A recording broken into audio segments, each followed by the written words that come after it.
குழந்தைங்கள ஸ்கூலுக்கு அனுப்பிவிட்டதுக்கப்புறம் லேடிஸ்க்கு வந்து வீட்டில் வந்து எந்த வேலையும் இல்லை அப்படின்னு நினப்பாங்க. அதுக்கப்புறம் தான் வேலையே ஆரம்பிக்கும். நானும் இன்றைக்கி வந்து பாப்பாவை அனுப்பி விட்டுட்டு அதுக்கப்புறம் நாங்கள் வந்து இந்த கிழங்கு இருந்துச்சு வாங்கினோம். இங்கே தான் வீட்டுக்கே வந்து கொடுப்பாங்க தோட்டத்து கிழங்கு.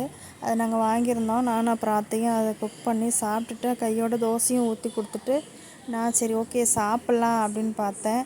திரும்பி பார்த்தா அவ்வளோ பாத்திரம் கிடக்கு. சாப்பிடவே மனசில்லை. எப்படியா இருந்தாலும் சாப்பிட்டா ஒரு 10 நிமிஷம் ஆகும். அதுக்கப்புறம் ஒரு 10 நிமிஷம் உட்காருவோம். அப்படி இப்படின்னு விளக்க முடியாமே போயிடும். திடீர்னு அதுக்கப்புறம் அவனை குழந்தைய வேறு பார்க்கணும். அவன் தூங்கிட்டு இருக்கறனால சரி ஓகே இப்படி கையோடு விளக்கிடலாம் அப்படின்னு ஆரம்பித்தா சாமி பொறுமை பொறுமை பொறுமை அப்படின்ற மாதிரி தான் இந்த வீடியோவில் பார்க்குறதுக்கு தான் ஃபாஸ்ட்டாக போகிற மாதிரி இருக்கும். ஆனால் அது ஒவ்வொரு பாத்திரத்தையும் பார்த்து பார்த்து பார்த்து பார்த்து எது இருக்குதான்னு பார்த்து பார்த்து பொறுமையாக கழுவி கழுவி எடுக்கமுன்னா வாடா அப்படின்ற மாதிரி இது. சின்ன வயசாக இருக்கையிலலாம் அம்மா கிட்ட ஓயாமல் கேட்பேன், ஏம்மா எப்போ பார்த்தாலும் தேய்ச்ச பாத்திரத்தையே தேய்ச்சிக்கிட்டே இருக்கீங்க, உங்களுக்கு போர் அடிக்கலையா அப்படின்னு கேட்பேனலாம். ஆனால் இப்போ தான் தெரியுது எதுக்காக தேய்க்கிறோம் அப்படின்னு. அம்மா சொல்லுவாங்க, கொஞ்சம் பாத்திரம் கிடக்கு விளக்கிடுறேன் அப்படின்னு கேட்பாங்க. போங்கம்மா அங்கிட்டு கையெல்லாம் வலிக்குது நான் விளக்க மாட்டேன் அப்படின்னு சொல்லுவேன். அத்தனை பாத்திரத்தையும் அவங்க விளக்குவாங்க, நானும் விளக்குவேன். ஆனால் இவ்வளோ பாத்திரம் எங்கேருந்து வந்ததுன்னே தெரியல. நானும் அதை எடுத்து எடுத்து மூட்டை மூட்டையாக கட்டி கட்டி தேவையான பாத்திரத்தை மட்டும் வச்சுக்கலாம் அப்படின்னு மூட்டை மூட்டையாக கட்டி கட்டி மேலே போடுறேன். ஆனால் அது எங்கேருந்து வருதுன்னே தெரில, கீழே வந்துடுது. எப்படி வருதுன்னே தெரில. ஆனால் என்னை தவிர யாரும் பாத்திரத்தை தொட மாட்டாங்க, அது வேறு விஷயம். ஆனால் அது எப்படி மேலேருந்து கீழே வருதுன்னே தெரியல.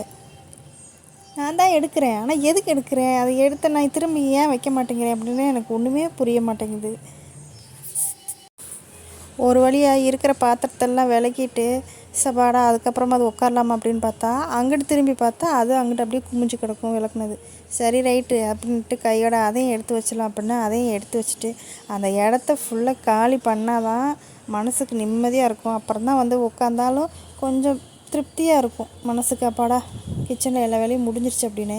அந்த விளக்காமல் இருந்தால் அது ஒரு பக்கம் மண்டையில் ஓடிட்டே இருக்குது. விளக்கின பாத்திரத்தை அதை அங்கே எடுத்து வைக்கலன்னா அது ஒரு பக்கம் மண்டையில் ஓடிட்டே இருக்குது.